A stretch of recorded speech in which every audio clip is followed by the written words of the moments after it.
Bismillahirrahmanirrahim. إذا زلزلت الأرض زلزالها وأخرجت الأرض أثقالها. Ma'asyiral muslimin wal muslimat rahimani wa rahimakumullah. Zalzalah artinya gempa. Jadi surat ini bicara tentang gempa. Tentu gempa yang di sini bukan gempa yang ada yang sering diumumkan 5 skala Richter ataupun sampai 6, atau 7, ini enggak ada hitungannya gempa ini. Surah Al-Zalzalah ini secara tartib Al-Quran masuk pada tartib ke-99 dengan jumlah ayat 8, jumlah kalimat 36, jumlah huruf 156, dan termasuk surah Makkiyah, turun sebelum hijrah Nabi sallallahu alaihi wasallam. Adapun asbab nuzulnya sebagaimana diriwayatkan oleh Abdullah bin Umar radhiyallahu an, nazalat idza zulzilatil ardu zilzalaha. Ketika turun ayat idza zulzilatil ardu zilzalaha, wa Abu Bakrin As-Siddiq radhiyallahu anhu qa'idun fabaka Abu Bakrin faqala lahu Rasulullah sallallahu alaihi wasallam wa ma yubkika ya Aba Bakrin qala abkani hadhihi as-surah. Jadi ketika turun ayat surah Zalzalah ini, Abu Bakar sedang duduk. Tiba-tiba dia mendengar surat ini dibaca Rasul, kemudian Abu Bakar menangis. Kemudian Rasul bertanya, "Wa ma yubkika ya Aba Bakrin?" Apa yang membuat Anda menangis wahai Abu Bakar? Maka Abu Bakar mengatakan, "Abkani hadhihi surat." Yang membuat aku menangis adalah surat ini. Kemudian Abu Bakar Siddiq menjelaskan yang dimaksud adalah kalimat terakhir dari surah Al-Zalzalah ini. Faman ya'mal mithqala dzarratin khairan yarah wa man ya'mal mithqala dzarratin syarran yarah. Ma'asyiral muslimin yang dimuliakan Allah Azza wa Jalla, surah Al-Zalzalah ini disebut juga surah Al-Zilzal, disebut juga surah idza zulzilatil ardu zilzalaha, disebut juga surah Al-Jami'ah. Kenapa disebut surah Al-Jami'ah? Karena kalau kita melihat tentang keutamaan daripada surah Al-Zalzalah ini, sebagaimana dikeluarkan hadis dari Imam Tirmidzi dari Anas bin Malik radhiyallahu an, Nabi sallallahu alaihi wasallam bersabda, "Man qara'a idza zulzilatil ardu zilzalaha," barang siapa yang membaca idza zulzilatil ardu zilzalaha, maka sama dengan binisfil Qur'ani, dia telah membaca separuh Al-Quran. Kenapa demikian? Kenapa surah Al-Zalzalah dianggap separuh dari Al-Quran? Karena dilihat ayat terakhir tadi yang membuat Abu Bakar menangis. Karena isi Al-Quran itu separuhnya bicara tentang amal soleh, dan amal soleh itu berkenaan dengan masalah pembalasan kelak pada hari kiamat. Faman ya'mal mithqala dzarratin khairan yarah, barang siapa yang beramal sebiji dzarrah tetap dia mendapatkan kebaikan kalau dia berbuat baik. Wa man ya'mal mithqala dzarratin syarran yarah, sebaliknya kalau dia berbuat jahat maka dia akan menuai kejahatannya. Taib. Ini dari segi asbab nuzulnya. Adapun tafsirnya kita masuk. Di sini Allah Subhanahu wa taala mengatakan, "Idza zulzilatil ardu zilzalaha." Apabila bumi ini yang kita pijak hari ini digempakan oleh Allah Subhanahu wa taala dengan sekali gempa. Kalimat zilzalaha di sini dalam bahasa Arab namanya idhafah. Mudhaf, mudhaf ilaih. Kalimat ha ini kembali kepada bumi. Zilzalaha, ha itu artinya bumi di sini.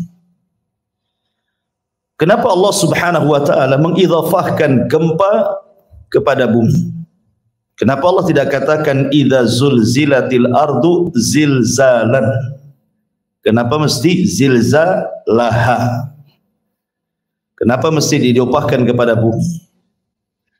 Karena gempa yang dimaksud dalam surah ini bukan gempa sebagian bumi. Bukan di Jogja gempa di sini, tidak. Di Aceh gempa di sini, tidak, bukan. Tetapi gempa ini menyeluruh satu bumi.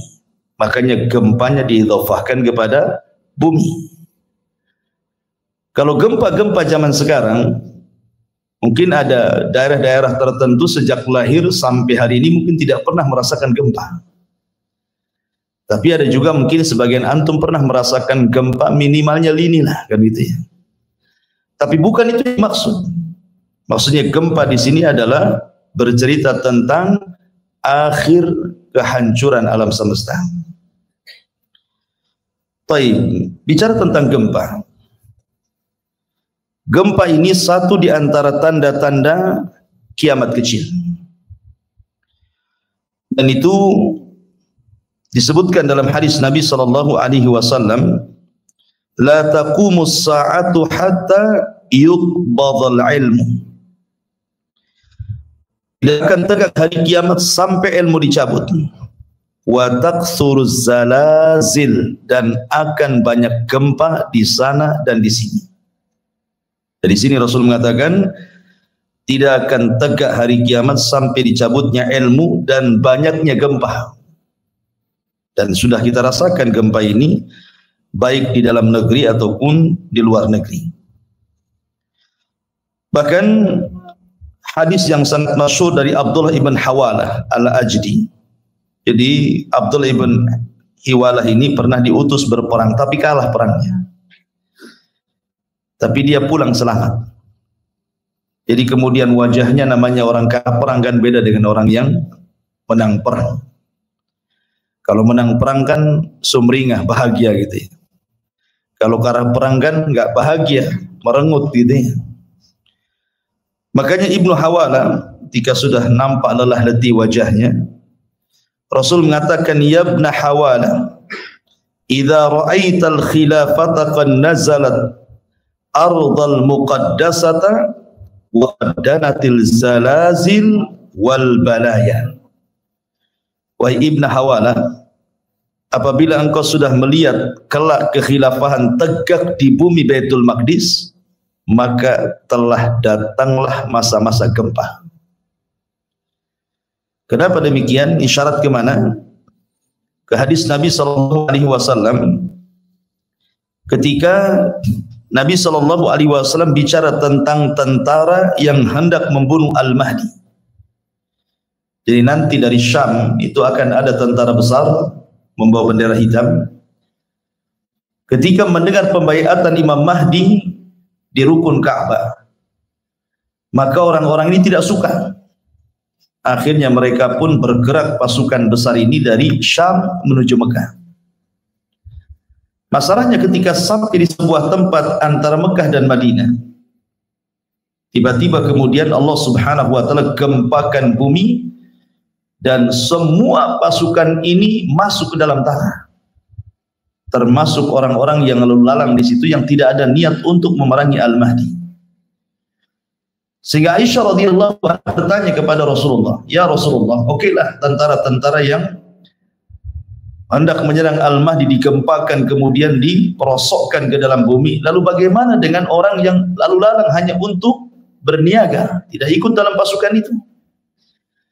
Maka Nabi SAW mengatakan, yub'atsuna yaumal qiyamati ala niyatihi. Mereka akan dibangkitkan pada hari kiamat sesuai dengan niat-niat mereka. Dari sini menunjukkan bahwa gempa itu tanda di antara tanda-tanda kiamat kecil. Bahkan juga masuk pada tanda-tanda kiamat besar. Ketika Nabi SAW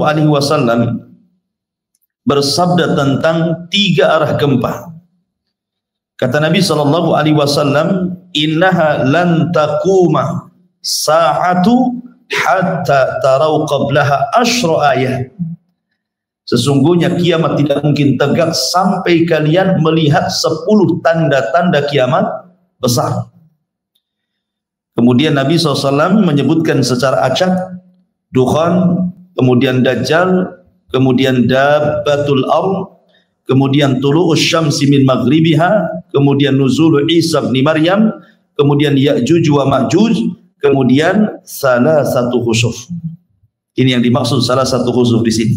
Terjadi 3 gempa besar yang bukan merobohkan satu daerah, satu negara bisa dirobohkan. Pertama dari arah timur, kedua dari arah barat, dan yang terakhir di Jazirah Arab. Baru keluar api dari perut Aden menggiring manusia ke negeri Syam. Para ulama menggolongkan hadis ini 10 tanda-tanda sebelum terjadinya kiamat, maksudnya tanda-tanda alamat saatil kubra, tanda-tanda alamat kiamat besar. Jadi gempa ini masuk pada tanda-tanda alamat kiamat kecil dan juga masuk pada tanda-tanda kiamat besar. Ya. Ma'asyiral muslimin yang dimuliakan Allah Subhanahu wa taala. Dan gempa juga bukan menimpa umat sekarang saja. Sekarang sering kita mendengar pemberitaan sana gempa, sini gempa. Barusan saja di mana itu, NTT juga gempa gitu ya. Gempa ini juga berlaku kepada umat-umat sebelum Islam. Dan itu digambarkan dalam surah Al-Ankabut ayat 40. Allah mengatakan fakullan akhadna bidzambihi faminhum man arsalna alaihi hasiban wa minhum man akhadhu sayhatu wa minhum man khasafna bihil arda wa minhum man aghraqna wa ma kana Allahu liyadlimahum walakin kanu anfusahum yadlimun. Maka semua akan dibalas karena dosa-dosa mereka. Di antara mereka ada yang dihujani batu seperti kaum Lut gitu ya. Di antara mereka ada yang kemudian mati karena teriakan Jibril, sayhah, seperti kaum Samud gitu ya. Kemudian di antara mereka ada yang kami khasafna bihil ardh, gempakan bumi sehingga kemudian mereka terperosok ke dalam bumi seperti kisah Qarun ya. Kemudian dan di antara mereka ada yang kami tenggelamkan seperti Fir'aun dan bala tentara, dan Allah tidak pernah menzalimi mereka, merekalah yang melakukan kezaliman kepada diri-diri mereka sendiri. Al-Ankabut ayat 40. Artinya bahwa gempa ini juga terjadi kepada umat sebelum kita, bahkan lebih dahsyat lagi. Karena di zaman dulu sebelum Islam, kalau Allah Subhanahu wa taala mengirim azab itu tidak akan disisakan satu jiwa pun kecuali dimusnahkan. Kecuali diselamatkan orang-orang yang beriman saja. Tetapi gempa-gempa di zaman sekarang atau azab-azab yang lainnya yang Allah Subhanahu wa taala turunkan, maka Allah Subhanahu wa taala tidak mengazab umat ini sebagaimana umat sebelumnya. Kenapa? Karena bentuk rahmat diutusnya Nabi. Wa ma arsalnaka illa rahmatan lil alamin. Salah satu bentuk rahmat Rasul diutus kepada orang kafir, jadi orang kafir pun mendapatkan dari diutusnya Nabi. Bentuknya apa? Mereka tidak diazab seperti azab yang pernah ditimpakan kepada sebelum Islam. Karena dulu kalau kafir habis, nggak tersisa, gitu ya. Nggak ada ceritanya orang kafir hidup di zaman dulu. Kalau sudah Allah turunkan azab itu. Tetapi di zaman sekarang kan tidak, ya kan? Bahkan yang mati orang Islam pula kan. Baik. Tetapi yang dimaksud ayat ini idza zulzilatil ardu zilzalaha, ini bukan bicara tentang tanda-tanda kiamat kecil, bukan pula bicara tanda-tanda kiamat besar. Tapi ini bicara soal kiamat. Ini sudah lasnya bumi gitu ya. Ini bicara tentang nihayatul alam, akhir daripada usia bumi dan langit. Ketika Allah mengatakan idza zulzilatil ardu zilzalaha, apabila Allah gempakan bumi ini sekali gempa.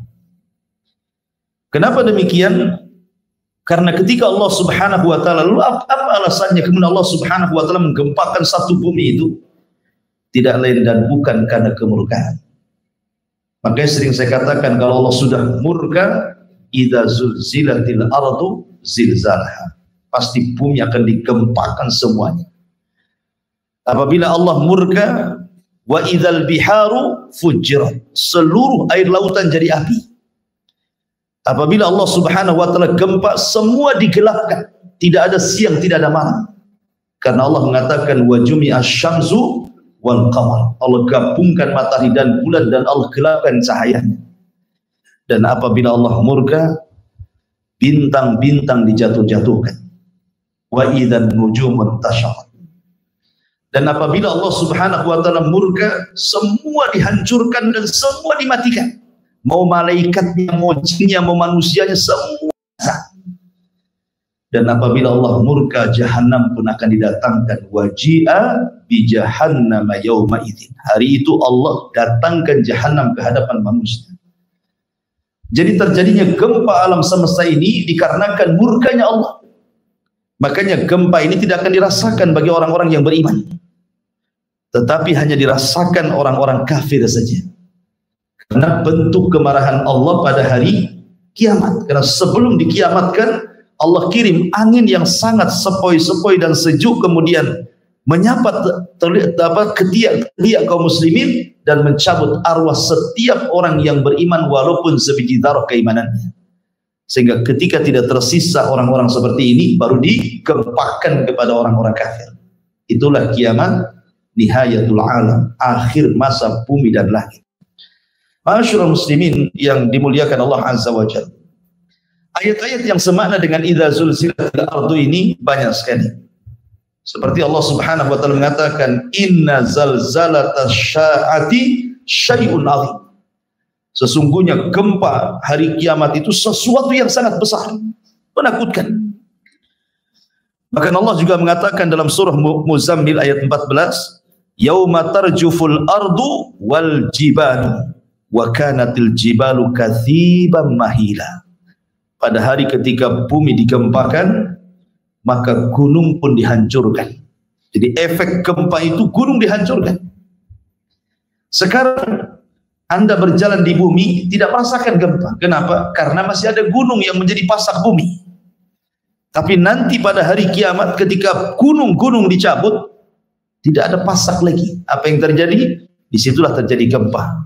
Dan gunung itu subhanallah, ketika dicabut dari pasaknya, sampai-sampai Allah mengatakan marras sahab, seperti kapas yang terbang. Antum tahu sahab itu artinya awan.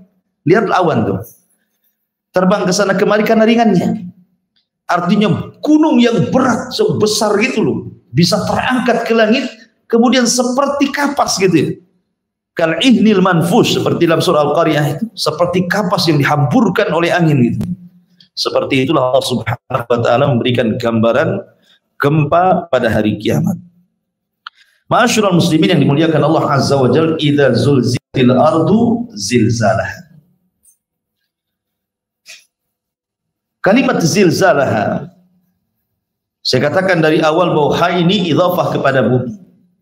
Artinya gempa ini menyeluruh.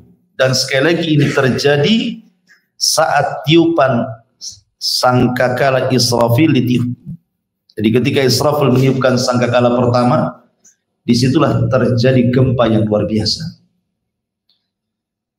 Dan masa kehancuran itu berdasarkan hadis Abu Hurairah radhiyallahu an, tidak menyebutkan berapa hari, berapa bulan, berapa tahun, tetapi hanya menyebutkan di angka 40 saja.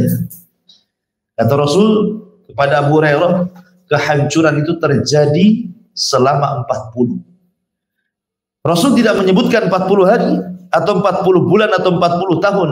Karena yang meriwayatkan hadis ini Abu Hurairah ketika ditanya, "Ya Abu Hurairah, apakah 40 hari?" Kata Abu Hurairah, "Fa'abaitu, aku enggan menjawabnya." 40 bulan aku pun enggan menjawabnya. 40 tahun aku pun enggan menjawabnya. Artinya bisa berlaku 40 hari, bisa berlaku 40 bulan, bisa juga berlaku 40 tahun. Ini kejadian hancurnya alam semesta ini. Di sini Allah mengatakan, "Idza zulzilatil ardu zilzalaha wa akhrajatil ardu athqalaha." Dan Allah keluarkan beban-beban isi bumi yang sangat berat. Ada dua penafsiran para ulama. Kapan terjadi Allah keluarkan beban-beban berat atau yang tersimpan di perut bumi itu? Ada yang mengatakan maksudnya pada hari itu Allah keluarkan semua pembenaran bumi, bukan hanya bicara tentang migas gitu ya, minyak dan yang semacamnya, tetapi juga emasnya, peraknya, jamrudnya, semua dikeluarkan. Dan orang-orang kafir menyaksikannya. Tapi buat apa emas di depan mata? Kalau kiamat sudah datang kan gitu ya.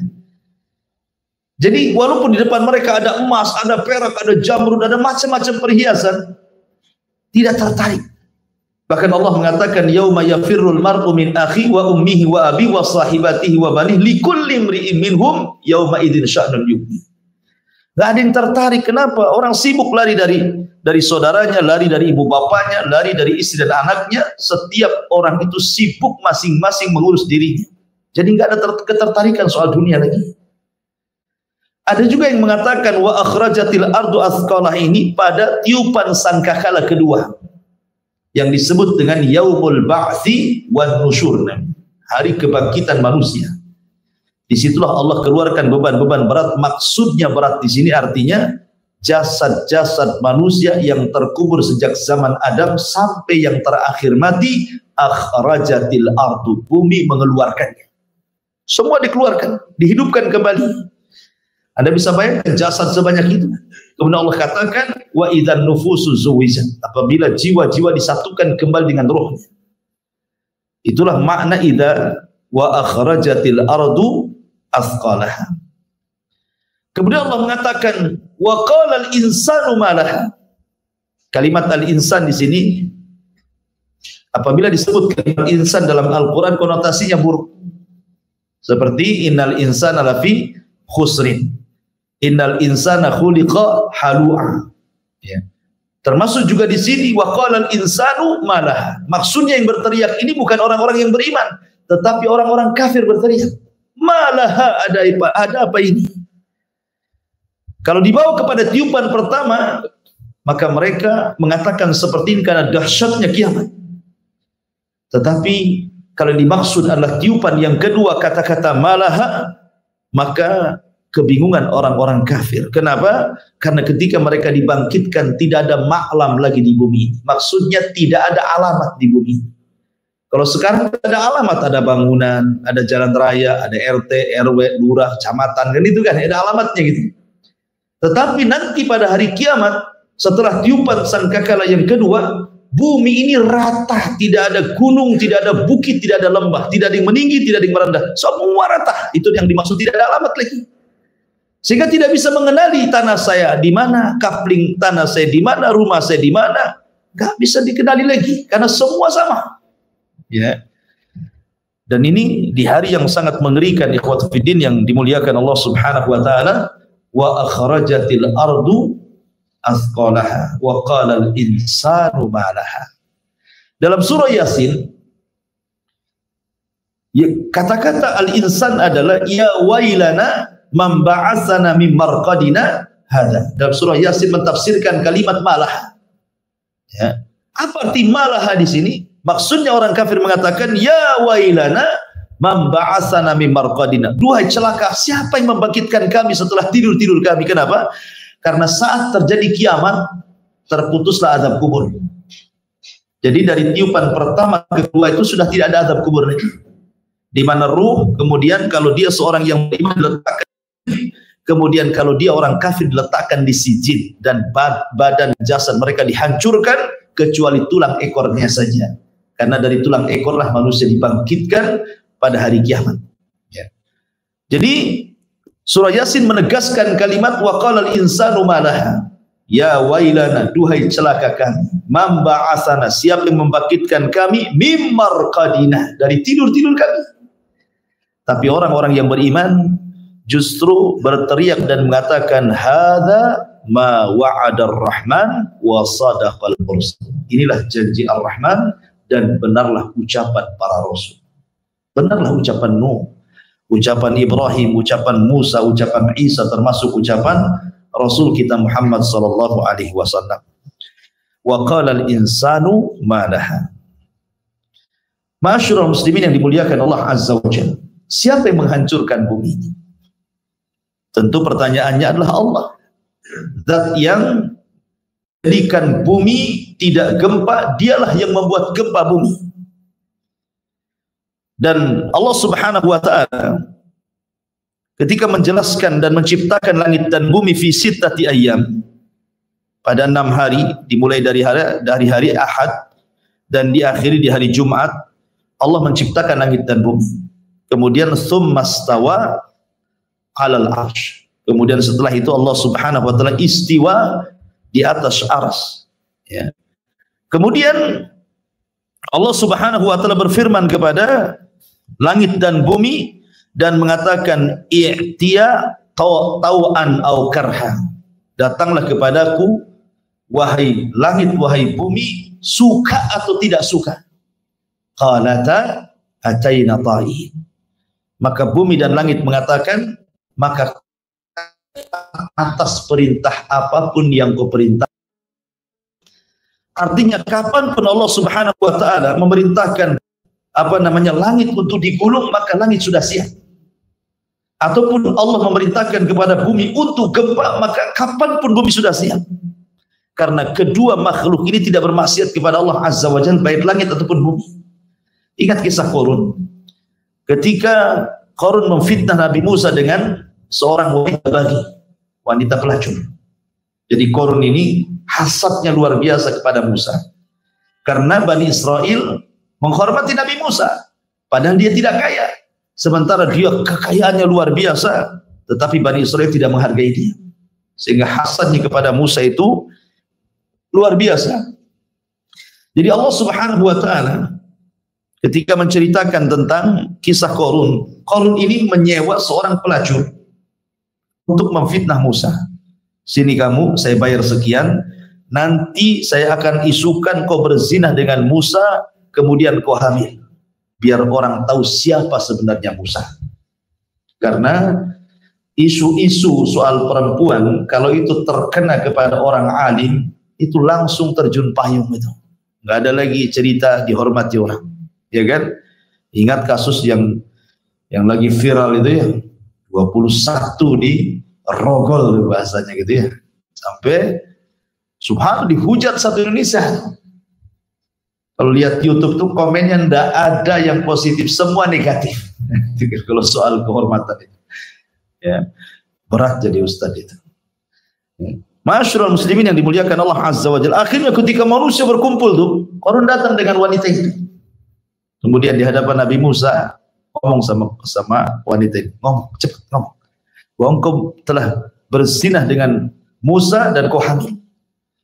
Wanita ini ketika di hadapan manusia, di hadapannya Musa, di hadapannya Qarun, di depannya orang ramai, jadi wajah dia sekali-kali melihat Nabi Allah Musa, sekali-kali melihat Qarun. Sehingga dia tidak tega melihat Nabi Musa, apalagi wajah Musa ini memiliki karisma. Ketika dia hendak memfitnah Musa, tidak jadi. Tidak mau dia. Justru dia mengatakan sesungguhnya Qarun yang telah membayarku untuk mengatakan bahwa aku berzina dengan engkau hai Musa. Wow, orang-orang jadi ramai lah jadinya kan. Karena wanita ini tidak mau masalahnya mengaku. Oh, Musa emosi lah kan itu. Akhirnya Musa pun mula'ana, saling melaknat antara Qarun dan Musa. Tapi Qarun pun melaknat Nabi Musa. Macam mana dia melaknat nabinya? Laknatnya tidak akan diterima oleh Allah Subhanahu wa taala. Dari situlah maka Musa berdoa kepada Allah dan Allah katakan kepada Musa, "Ya Musa, perintahkan bumi karena aku sudah perintahkan dia untuk menuruti kata-katamu." Dari situlah Musa alaihi salatu wassalam mengatakan kepada bumi, ya arda ibla'i, kata Musa, wahai bumi telan orang ini. Ketika Musa ngomong begitu saja, langsung gempa bumi terbelah. Anehnya tidak langsung terperosok, termasuk rumah-rumahnya, gudang-gudang kekayaannya. Ketika Qarun masuk ke tanah, ketika sampai di pusar, tidak langsung amblas. Rumahnya juga sama, mengikuti segitu. Kenapa tidak langsung saja dimasukkan ke bumi? Supaya manusia melihat bagaimana Allah Subhanahu wa taala mengadab. Sebab kalau langsung terperosok saja hilang Qarun kan, manusia tidak bisa melihat kan. Jadi manusia biar melihat bagaimana azab Allah kepada Qarun. Banyak orang yang hendak menolong Qarun tetapi tidak bisa mendekat karena buminya kemudian malah mengejar orang yang menolongnya. Jadi takut orang-orang sehingga melihat dari kejauhan saja. Sampai akhirnya hari pertama dijepit bumi, hari kedua belesak lagi ke bumi, hari ketiga hilang seorang-orangnya, sak rumah-rumahnya, sak gudang-gudangnya. Allah katakan wa khasafna bihi wa bidarihil arda, akan Qarun dan seluruh kekayaannya kan. Kan? Artinya bahwa bumi taat kepada Allah kan. Karena dia mengatakan, wahai Musa, perintahkan bumi karena dia sudah kusuruh taat kepadamu. Jadi ketika Allah Subhanahu wa taala menghancurkan bumi ini, ya karena bumi tidak maksiat kepada Allah. Kata bumi hancur, maka bumi akan menghancurkan dirinya. Nah, itulah idza zulzilatil ardu zilzalaha. Wa qala al-insanu ma laha yawma idzin tuhadditsu akhbaraha. Ma'asyiral muslimin yang dimuliakan Allah Azza wa Jalla. Apa yang dimaksud yauma idzin tuhadditsu akhbaraha? Pada hari itu bumi menghabarkan beritanya. Di sini Allah Subhanahu wa taala hendak bicara tentang syuhud yaumal qiyamah. Bahwa nanti pada hari kiamat semua manusia tidak akan mengelak. Di bumi, ikhwan, kalau orang berbuat jahat kemudian dilaporkan ke pengadilan, bisa saja dia mengelak. Dia bayar pengacara supaya bersilat lidah pengacaranya, akhirnya yang salah jadi benar. Minimalnya hukuman yang berat jadi ringan, yang lama jadi sebentar kan itu ya. Ya, di dunia Anda bisa bayar lawyer, bisa bayar pengacara yang mahal, yang kondang, yang ahli bicara gitu ya. Tapi di akhirat tidak, karena saksinya bukan manusia. Saksinya macam-macam, bukan hanya manusia saja.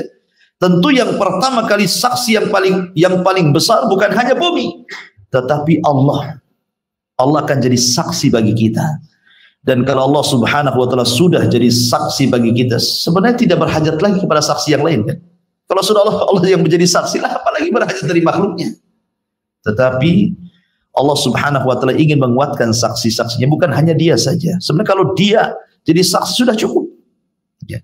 Tetapi para nabi akan menjadi saksi.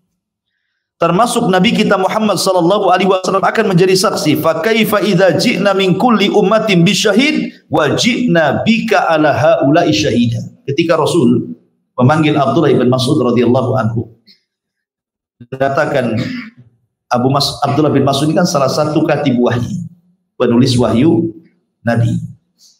Banyak penulis wahyu itu, Abdullah bin Mas'ud, kemudian Muawiyah bin Abi Sufyan, Ubay Ibn Ka'ab ini yang paling mutkin, ya. Ubay bin Ka'ab sampai-sampai ketika Rasul lupa baca surat dalam sholat, kemudian sahabat bertanya, Rasul, apakah surat itu sudah dimansuh? Artinya kenapa nggak dibaca? Ataukah Anda lupa? Kata Rasul, saya tidak lupa dan ayat itu tidak dimansuh, tidak dihapus. Maka sahabat mengatakan, tidak, Anda lupa. Maka ketika banyak para sahabat yang kemudian membenarkan kata-kata sahabat ini, yang dipanggil siapa? Aina Ubay. Di mana Ubay bin Ka'ab? Kata Rasul. Kenapa? Karena dia yang paling mungkin hafalan Qurannya. Betul nggak tadi saya lupa baca Quran? Katanya. Kata Ubay, iya wahai Rasul. Tetapi ingat bahwa lupanya Nabi SAW bukan karena Nabi pelupa, tidak. Lupanya Nabi SAW membuat sebuah syariat. Jikalau seorang imam lupa baca, bagaimana caranya menegur? Kalau Rasul tidak pernah lupa dalam sholatnya, susah pula nanti kalau imam lupa kan? Karena ada contohnya. Ya. Karena Nabi SAW itu tidak pernah lupa. Makanya Allah mengatakan, sanukri'uka fala tansa. Fala tansa di sini la bukan la tapi lan maknanya. Kalau mau diganti sanukriuka fala, la di sini lan artinya. Lan tansa dengan la tansa beda. Kalau la itu jangan lupa, tapi lan tidak lupa gitu maksudnya. Karena ketika Jibril membacakan ayat apabila memberikan wahyu kepada Rasul, maka Rasul itu saking takut lupa, kalau Jibril membaca dia ikut baca. Qul huwallahu ahad, kata Rasul, qul huwallahu ahad. Allahu samad, kata Jibril. Rasul mengatakan qul huwallahu. Kata Jibril, tidak perlu kau ikut-ikut katanya kan. Kenapa? Biar dengarkan saja saya yang baca. Nanti Allah akan letakkan hafal di dadamu. Makanya Allah mengatakan la tuharrik bihi lisanaka lita'jala bi. Enggak perlu kau tergesa-gesa, dengarkan saja. Ya. Nanti Allah simpan. Inna jama'na gimana dalam Quran itu? La tuharrik bi lisanaka lita'jala bi. Inna alaina jam'ahu wa Qur'ana. Kami kumpulkan nanti Quran di dadamu. Dari sini kata para ulama, inilah perbedaan Rasul dengan Adam. Kalau Adam itu pelupa. Adam diajarkan wa 'allama Adam al-asma' kullah. Semua nama-nama diajarkan sama Adam, termasuk soal halal dan haram, termasuk juga pohon yang tidak boleh didekati. Tetapi Adam lupa, dekat pula sama pohon itu karena was-was syaitan. Makanlah buah khuldi, keluar dia dari surga. Gitu ya. Dia lupa sama pohon itu.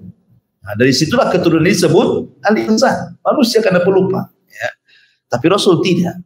Kalaupun seandainya ada ayat yang tidak lupa dibaca Rasul, boleh jadi ayat itu dimansukh, manansakh min ayatin aw nunsiha na'ti bi khairi minha aw mithliha, ataupun memang lupa karena sebuah syariat untuk nanti dijadikan percontohan kepada umatnya. Antara dua saja. Tapi Rasul tidak pernah lupa. Rasul itu kuat hafalannya. Ma'asyiral muslimin yang dimuliakan Allah Subhanahu wa taala. Jadi yang jadi saksi adalah Allah, para nabi, termasuk Nabi sallallahu alaihi wasallam. Ketika Abdullah bin Mas'ud yang mengatakan, wahai Abdullah bin Mas'ud, bacakan kepadaku. Abdullah bin Mas'ud, Rasul, Quran itu turun kepadamu, apa yang pula aku baca gitu ya. Tapi dari sini faedahnya, terkadang orang mendengar lebih tergerak hatinya dibandingkan membaca kan gitu. Terkadang ada orang mendengar Quran bisa nangis, bisa tobat gitu ya. Kalau baca sendiri kadang nggak ada baru ya, kadang-kadang ya mungkin merasa suaranya grebek nggak jelas mungkin ya. Kalau yang baca ini suaranya sudah surem, kalau antum serem. Bukan surem, serem antum. Intinya bahwa ketika Rasul meminta dibacakan, Abdullah bin Mas'ud padahal nggak mau, tetapi akhirnya dia pun membacakan surah Nisa sampai kepada ayat ini. Fa kaifa idza ji'na min kulli ummatin bisyahid wa ji'na bika ala haula'i syahida. Kata Rasul, cukup. Kata Abdullah bin Mas'ud, aku melihat air mata keluar dari kedua mata Rasul membasahi janggutnya. Fa kaifa idza ji'na, bagaimana kalau seandainya kami datangkan pada tiap-tiap umat ini saksi dari kalangan para nabi, dan engkau wahai Muhammad jadi saksi mereka. Jadi begini, nabi dijadikan saksi bagi umatnya, tetapi Rasul dijadikan saksi bagi nabinya. Karena nanti setiap nabi itu akan datangkan di hadapan umatnya. Kemudian Allah akan mengatakan kepada umatnya, betulkah nabimu sudah menyampaikan risalahnya? Contohnya Nuh. Hei Nuh, kamu sini. Kumpulkan umatnya Nuh. Maka Allah akan mengatakan kepada umatnya Nuh, hei umat Nuh, betul enggak Nuh sudah menyampaikan risalah kepada kalian? Maka umatnya yang kafir mengatakan berdusta, tidak pernah katanya. Maka Allah mengatakan, ya Nuh, lihat, kau belum pernah menyampaikan risalahku kepada mereka. Buktinya mereka mengatakan tidak pernah. Ada enggak saksi yang membuktikan bahwa engkau menyampaikan risalahnya? Kata Nuh, ada. Dipanggillah Nabi SAW. Bayangkan jarak Nuh kepada Nabi ini enggak ketemu. Maka Allah mengatakan, ya Muhammad, kau mau jadi saksi Nuh SAW? Ya. Bagaimana engkau bersaksi sementara hidupmu dengan zaman Nabi Nuh itu berbeda jauh? Kau tidak hadir di situ. Maka Rasul mengatakan, ya walaupun aku tidak hadir di zaman itu, tetapi yang mengatakan Nuh sudah menyampaikan risalah kepada umatnya adalah dirimu. Kemudian Rasul membacakan Al-Quran. Quran yang menghabarkan bahwa Nuh sudah menyampaikan risalah. Itulah makna daripada wajibna bika ala haula syahida. Ya. Kemudian juga di antara saksi selain itu adalah orang-orang para ulama, orang-orang saleh termasuk para syuhada. Dan itu disebutkan Dalam Al-Quran, wa kadzalika ja'alnakum ummatan wasata litakunu syuhada 'alan nas. Begitulah kami jadikan kalian umat pertengahan agar kalian jadi saksi. Siapa? Orang-orang saleh. Orang-orang yang beriman akan jadi saksi juga. Termasuk juga para malaikat. Para malaikat akan menjadi saksi bagi manusia, termasuk juga bumi yang sedang kita bicarakan di sini. Ya, Allah mengatakan idza zulzilatil ardu zilzalaha wa akhrajatil ardu athqalaha wa qala al insanu malaha yauma idzin tuhadditsu akhbaraha. Pada hari itu bumi menghabarkan berita semua orang yang di atasnya. Ya Rabb, detik ini, jam ini, hari ini, tanggal sekian, bulan sekian, tahun sekian, si fulan maksiat di tempat ini. Disebutkan satu-satu sama bumi itu. Miliaran manusia itu disebutkan satu-satu, dibayangkan. Anda bisa mengelak kemana? Oh, kita ini menginjak bumi. Kalau siapa yang menginjak bumi, pasti bumi akan bersaksi tentang perbuatan kita. Dan ketika itu manusia tidak akan lari, tidak mungkin berdusta, karena saksinya langsung bumi. Yauma idzin tuhadditsu akhbaraha. Termasuk juga zaman waktu akan jadi saksi. Termasuk Al-Quran akan jadi saksi. Termasuk juga yang akan menjadi saksi adalah anggota badan kita sendiri. Kulit ini akan bersaksi untuk kita sendiri. Sampai-sampai Allah Subhanahu wa taala mengatakan di dalam Al-Qur'anul Karim, di mana Allah Subhanahu wa taala membicarakan soal kulit ini, wa qalu li juludihim lima syahidtum alaina. Jadi badan ini berkata sama kulit, kulit, kenapa kau bersaksi untuk badanmu sendiri, gitu maksudnya. Apa kata kulit? Qal antaqana Allah. Allah yang buat aku bicara. Bukan aku, Allah yang buat aku bicara. Nah, bayangkan kalau kulit jadi saksi antum bisa ngelak kemana? Kulit antum tidak pernah pisah dari jasad antum, kan itu. Termasuk juga tangan kita. Seperti Allah mengatakan dalam surah Yasin, yauma nakhtimu ala afwahihim wa tukallimuna aydihim wa tashhadu arjuluhum bima kanu ya'malun. Pada hari mulut terkunci, tangan bicara, kaki pula jadi saksi. Coba mau lari kemana ikhwatu fiddin yang dimuliakan Allah Subhanahu wa taala? Kalau saksi sebanyak ini, maka mereka tidak mungkin lari dari Allah Subhanahu wa taala. Pengacaranya saja butuh pengacara di sana itu. Lawyernya lo butuh lawyer. Tapi masalahnya tidak ada lawyer lagi di sana. Walaupun ada, pakai apalah kita ini bayar. Sementara kita dibangkitkan khufatan, uratan, hurlan, buhman, tidak dikhitan, telanjang, tidak pakai sandal, tidak mau barang di badan. Lalu bayar pakai apa? Ya, jadi ma'asyiral muslimin yang dimuliakan Allah Azza wa Jalla, yauma idzin tuhadditsu akhbaraha bi anna rabbaka auhalah. Lihat bahasa Quran. Kenapa Allah mengatakan bi anna rabbaka, ada ka-nya di sini? Harusnya kan bi anna rabbaha. Kembali ke Rabb bumi, karena ini kan bicara masalah gempa dan bicara tentang hari kiamat. Tapi Allah katakan rabbaka, sesungguhnya Rabb kamu mewahyukan kepada bumi. Kata para ulama tafsir menunjukkan ketika kemudian Allah memberikan khitab kepada Rasulullah SAW dengan khitab mukhatabah anta, kamu, gitu ya. Berarti menunjukkan kemuliaan Rasul di hadapan Allah. Allah tidak menasabkan kepada dirinya, tapi Allah katakan fa inna rabbaka, sungguhnya Rabbmu wahai Muhammad. Rabbmu wahai Muhammad sudah mewahyukan kepada bumi untuk bicara. Jadi Allah memuliakan Nabi sallallahu alaihi wa ala alihi wasallam. Ma'asyiral muslimin yang dimuliakan Allah Subhanahu wa taala. Kemudian Allah Subhanahu wa taala katakan, yauma idzin yasdurun nasu ashtatan liyurau a'malahum. Pada hari itu manusia akan bangkit dengan berbagai macam bentuk. Ashtat, ya. Karena Rasul yang mengatakan siapa yang ketika mati bunuh diri karena minum racun, maka akan dibangkitkan seperti itu. Siapa yang bunuh diri gantung diri, maka akan dibangkitkan seperti itu. Siapa yang bunuh diri dengan anggaplah terjun dari jembatan Barelang, maka yang akan dibangkitkan seperti itu. Jadi manusia itu dibangkitkan sesuai dengan matinya. Oke, berdoalah supaya kita mati husnul khatimah. Kalau kita meninggal dalam posisi sholat, dibangkitkan seperti itu lagi sholat.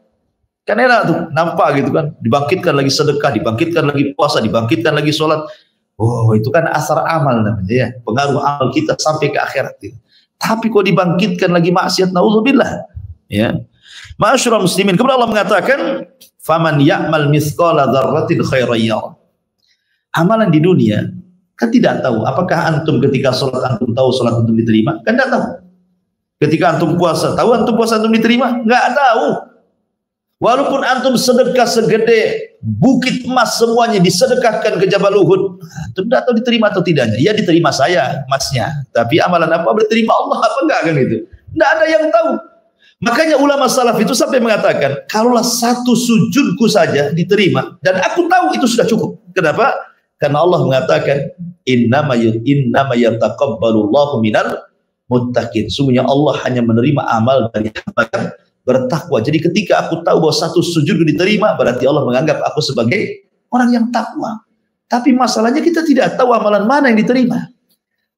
Kiamat, wa man ya'mal dzarratin khairan yarah. Artinya amal itu akan ditampakkan. Mana yang ditolak, mana yang diterima. Dan disitulah bentuk balasan khairan yarah. Kalau dia berbuat baik di dunia, dia tuai kebaikan di akhirat. Ya. Kalau dia berbuat jahat di bumi, maka akan menuai kejahatan. Wa man ya'mal mithqala dzarratin syarran yarah. Di sini bicara tentang masalah timbangan amal. Karena amalan itu dianggap baik kalau sudah ditimbang. Ya kan? Makanya kenapa kemudian posisi timbangan amal itu sesuatu yang menakutkan pada hari kiamat? Karena timbangan itu terjadi setelah hisab. Ya. Jadi hisab dulu, di antara hisab ini diterbangkan catatan, ada yang mengambil tangan kanan, tangan kiri di belakang ini, kemudian juga ditampakkan amalannya di bumi seperti hadis 3 orang yang pertama kali disentuh api neraka, dipanggil orang yang ahli Quran, ditampakkan pahalanya. Dulu kau di bumi seperti ini, ditampakkan kayak layar tancap tuh ketika dia ngaji di mana, diundang di mana, ditampakkan semuanya, disebut ardul amal namanya. Tampakkan amalannya. Kemudian dia pun manggut-manggut, oh iya memang itu pekerjaan. Kemudian Allah mengatakan, untuk apa kau lakukan itu? Untukmu ya Rabb, kadzabta, dusta kamu. Langsung dustakan sama Allah. Engkau membaca Quran supaya orang menganggap kau ini qori. Masukkan dia ke neraka kata Allah. Jadi ada penyebaran catatan, kemudian ada yang mengambil tangan kanan, tangan kiri dan di balik punggung. Ada juga ditampakkan amalannya. Amalan yang pernah dilakukan di bumi. Ya, termasuk juga macam-macam soal amalan. Tetapi setelah hisab itulah yang dibicarakan ayat ini. Wa man ya'mal mithqala dzarratin khairan yarah wa man ya'mal mithqala dzarratin syarran yarah. Karena kita tahu dari mana kalau kemudian amalan kita diterima kalau belum ditimbang. Makanya ketika di hari penimbangan amal itu semua manusia cemas-cemas harap. Apakah berat timbangannya? Faman thaqulat mawazinu, apakah faman khaffat mawazinu? Itu khawatir, saking khawatirnya. Seorang sahabat Anas bin Malik radhiyallahu anhu berkata kepada Nabi SAW, ya Rasulullah, talabtu minka syafa'ah, aku minta kepadamu syafaat pada hari kiamat. Karena Anas ini sudah membantu Rasul 10 tahun sampai wafatnya Rasul. Kata Rasulullah, insyaallah ya Anas, saya akan memberikan syafaatku kepadamu pada hari kiamat. Kemudian kata Anas bin Malik radhiyallahu anhu, aina ajiduka yaumal qiyamah ya Rasulullah. Kira-kira kalau hari kiamat terjadi, pengumpulan manusia di padang mahsyar terjadi, kemana aku cari dirimu wahai Rasul? Sebanyak itu kemana aku cari dirimu? Dan itu untuk mengambil syafaat. Kata Nabi SAW, temui aku di telaga. Kata Anas bin Malik radhiyallahu, kalau aku tidak dapat dirimu di telaga, aku temui di mana lagi? Kata Rasul, temui aku di titian siratal mustaqim. Kalau aku tidak menemui dirimu di mana lagi wahai Rasul? Kata Rasul, indal mawazin. Indal mawazin. Cari aku di tempat penimbangan amal. Karena itu hari di mana manusia tidak ada satupun yang bicara. Makanya Nabi SAW ketika mengatakan kepada Aisyah Ummul Mukminin, ya Rasulullah, hal tadhkuru bi ahlika yaumal qiyamah. Rasul, ingat enggak kira-kira pada hari kiamat sama aku istrimu ini? Ya. Kata Nabi SAW, amma fi thalathati mawatin fala yadhkuru ahadun ahada. Adapun di 3 tempat manusia tidak akan ingat kecuali dirinya. Salah satunya Rasul mengatakan indal mawazin, ketika di tempat penimbangan amal. Orang tidak akan ingat siapapun. Nggak ingat pernah punya istri, punya anak, punya orang tua, nggak akan ingat. Yang ingat itu cemas-cemas. Apakah timbangannya berat ataukah timbangannya ringan? Itu saja yang mereka cemaskan pada hari itu. Makanya Allah mengatakan di sini, wa man ya'mal mithqala dzarrah. Antum tahu dzarrah? Dzarrah itu kalau antum buka jendela, kemudian ada cahaya matahari, di situ ada debu yang ngepul di cahaya, itu disebut dzarrah namanya. Paham arti darah? Antum buka jendela, matahari masuk, kemudian ada debu-debu yang nampak di cahaya itu. Itulah darah arti. Barang siapa yang beramal sebiji darah saja itu, Allah subhanahu wa ta'ala pasti akan membalas. Jika dia baik, Allah balas kebaikan. Jika dia buruk, Allah balas keburukan.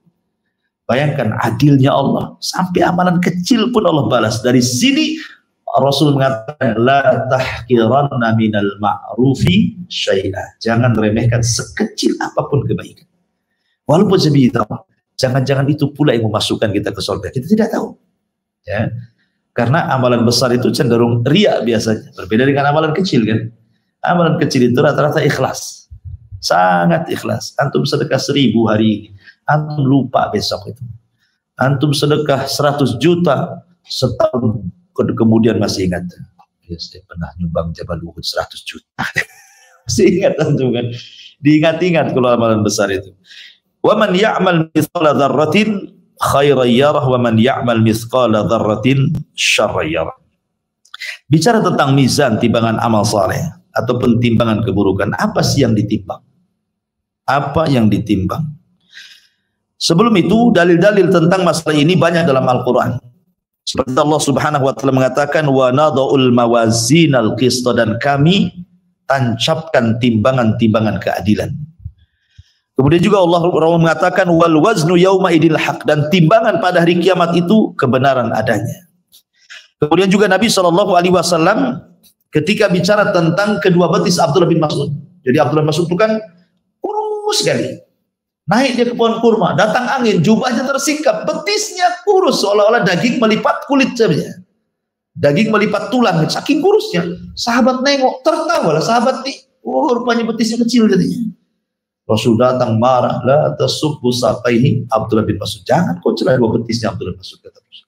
Sebab kalau dua betis itu ditimbang dan satunya gunung Uhud, masih berat dua betisnya dibandingkan gunung Uhud itu, katanya.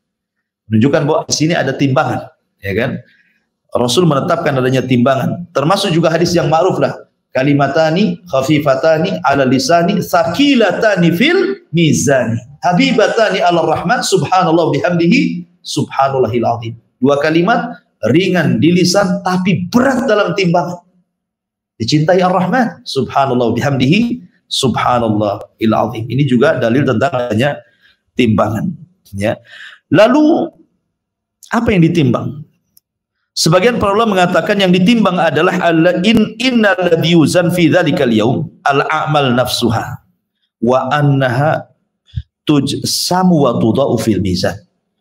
Jadi pada hari itu yang ditimbang adalah amalannya, dan amalan itu akan dibentuk dengan bentuk yang sangat indah dulu, dijasadkan dulu amalannya itu. Kalau amalan di dunia kan susah mau membentuk jasad gitu ya. Namanya seseorang ikhlas, menggambarkan ikhlas seperti apa kan tidak tahu, ya kan? Ikhlas itu seperti apa? Bulatkah, lonjongkah, segitiga kah? Tidak tahu kita membayangkan ikhlas seperti apa kan? Ikhlas amalan hati, ya. Tapi nanti di akhirat nih, amalan-amalan yang tidak bisa dibentuk di dunia Allah bentuk tuh, dijasadkan kemudian ditimbang, itu maksudnya. Sebab kalau tidak ada jasadnya cuma ditimbang kan? Harus dijasadkan dulu. Ya, amal solehnya dijasadkan, ikhlasnya dijasadkan dulu, kemudian takutnya dijasadkan dulu, harapnya dijasadkan dulu, cinta kepada dijasadkan dulu. Amal-amal hati akan jadi jasad semuanya, baru ditimbang. Nah, gitu maksudnya. Ini sebagaimana Imam Al-Bukhari rahimahullahu ta'ala ketika beliau membuat bab wa nada'ul mawazin al-qista liyaumil qiyamah, surah Al-Anbiya 43, kata Imam Bukhari, annal a'mala bani Adam wa qaulahum yuzan. Sesungguhnya amal-amal bani Adam dan perkataan mereka akan ditimbang. Kemudian juga ulama mengatakan tujsad wa tuzan, dijadikan jasad dulu baru ditimbang, gitu ya. Jadi yang ditimbang ini kata para ulama ada 3. Pertama jasad, amal kita, badan kita. Kedua catatan kita. Kemudian yang ketiga amal kita. Amal, catatan, badan, tiga-tiganya ditimbang pada hari kiamat, ya. Maka wa man ya'mal mithqala dzarratin khairan yarah wa man ya'mal mithqala dzarratin syarran yarah. Lalu apa hikmahnya? Kenapa ada timbangan? Pertama, hikmah ada timbangan itu. Pertama, zuhuru athari asma'illah wa sifati. Tampaknya pengaruh nama-nama Allah dan sifat-sifatnya. Apa nama-nama Allah, sifat-sifatnya? Allah itu alim, maha mengetahui. Antum mau maksiat di mana saja, Allah tahu. Kan itu ya? Allah itu maha tahu. Sehingga sekecil apapun maksiat yang manusia tidak tahu, tapi Allah tahu, tetap kena timbangan. Dan sifat alim adalah sifat Allah, nama Allah. Ya. Kemudian yang kedua, bayanu qudratihi ala hisabi khalqihi. Bahwa ini kekuasaan Allah, kesanggupan Allah menghisab semua makhluknya. Bayangkan makhluk itu banyak. Dari Adam sampai orang yang terakhir mati. Dari jin yang pertama sampai jin yang terakhir itu ya. Berapa banyak itu. Tapi Allah qadir, mampu menghisab semuanya. Kemudian dan menimbang semuanya. Kemudian yang ketiga, idhar annahu la tasawa bainal muhsin wal musi. Ingat bahwa dengan beriman kepada mizan Allah hendak membedakan mana orang baik, mana orang jahat. Dengan apa? Dengan timbangan tadi. Kalau orang baik, berat dia. Karena timbangan di akhirat itu ke atas, bukan ke bawah.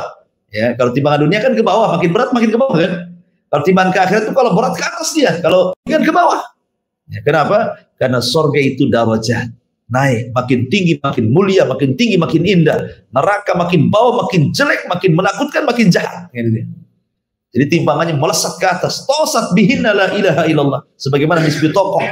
Ketika orang didatangkan 99 sijilat catatannya, kemudian dibacakan satu catatan, rupanya keburukannya sejauh mata memandang. Dia pun kemudian down, langsung putus asa. Tidak mungkin saya masuk surga, pasti aku masuk neraka. Kata Allah, tidak. Kau punya satu amalan yang bisa mengalahkan semuanya. Dikeluarkan kartu sakti, ditimbang rupanya, langsung melesat ke atas. Oh, satbihinna la ilaha illallah. Rupanya dia punya la ilaha illallah. Semua ringan, la ilaha illallah berat. Langsung naik ke atas, gitu kan. Tauhid artinya, ya.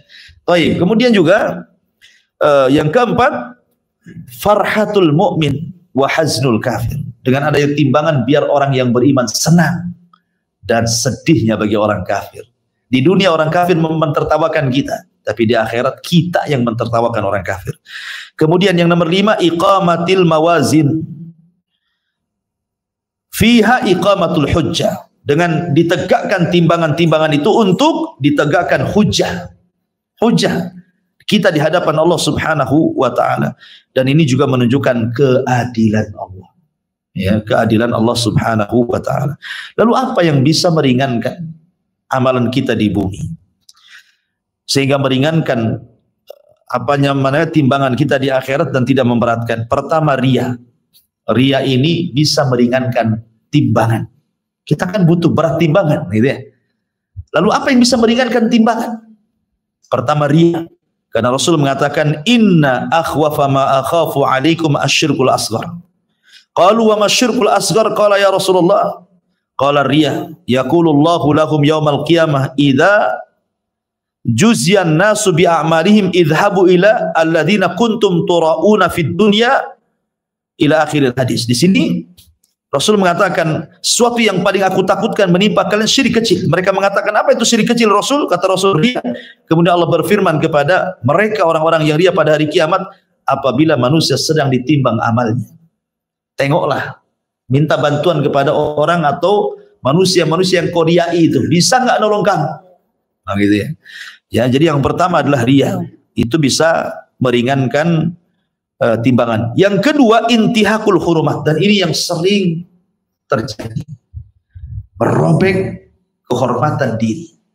Di depan manusia kayaknya soleh, baik, bagus, pakai jubah, pakai gamis, pakai tasbih kemana-mana, kayak alim, kayak ulama. Rupanya ketika bersendirian maksiat pula kepada Allah. Ambil handphone, buka-buka, gak jelas yang dibuka, gitu kan. Maksiatlah di tengah-tengah ketika orang tidak tahu. Iya, manusia tidak tahu, Allah tahu. Justru ini penyakit yang paling bahaya, kata Rasulullah. Nanti pada hari kiamat akan didatangkan umat yang mau pahala besar seperti gunung Tihamah, tapi dihancurkan pahala itu gara-gara apa? Maksiat yang tidak diketahui manusia. Karena dia merobek kehormatan sendiri di hadapan Allah Subhanahu wa taala. Ngeri kan? Jangan bermaksiat ketika di hadapan manusia sok baik, ketika tidak ada manusia, orang yang paling jahat pula terhadap dirinya sendiri. Dan itu yang banyak di hari-hari sekarang kan. Nah, makanya antum kalau punya anak bawa handphone, kemudian gubrak ke kamar, kemudian ditutup, dikunci, hati-hati, ya kan? Pasti sedang apa dan apa ya dengan handphonenya gitu. Baik, kemudian juga yang bisa meringankan amalannya adalah seseorang yang bermaksiat kepada Allah Azza wa Jal secara umum. Kemudian adapun secara khusus disebutkan dalam hadis Aisyah radhiyallahu anha tentang orang-orang yang muflis pada hari kiamat. Atau orang muflis, orang yang bangkrut. Maksudnya begini, di sisi lain dia membawa pahala sholat, pahala zakat, pahala macam-macam, dia bawa pahala berat, seolah-olah memberatkan timbangan.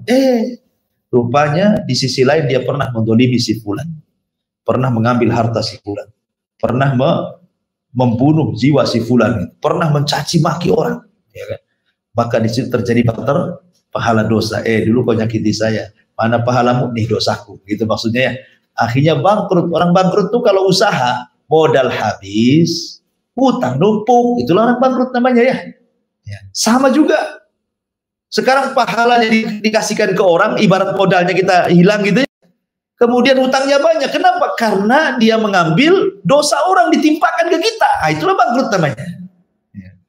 Nah, ini orang-orang bangkrut pada kiamat, mereka akan ringan timbangannya, dan mereka secara umum adalah orang-orang yang melakukan kezaliman. Karena dosa zalim beda dengan dosa kepada Allah atau kepada diri sendiri. Dan makanya Umar bin Khattab sebagai penutup mengatakan, hasibu anfusakum qabla an tuhasabu wazinu anfusakum qabla an tuzanu fa innahu alaikum fil hisabi ghadan antus tuhasibu anfusakumul ya wa tazinul lil ardil akbar yawma idzin tu'raduna la minkum khafiyah. Apa kata Umar bin Khattab radhiyallahu an? Hisablah diri sebelum kalian dihisab. Timbanglah amalan-amalan kalian di dunia sebelum kalian ditimbang amalan kalian di akhirat. Karena sesungguhnya yang paling ringan di antara kalian, fa innahu ahwan alaikum fil hisabi ghadan, maka sungguhnya paling berat itu nanti hisab bagi kalian setelah kematian.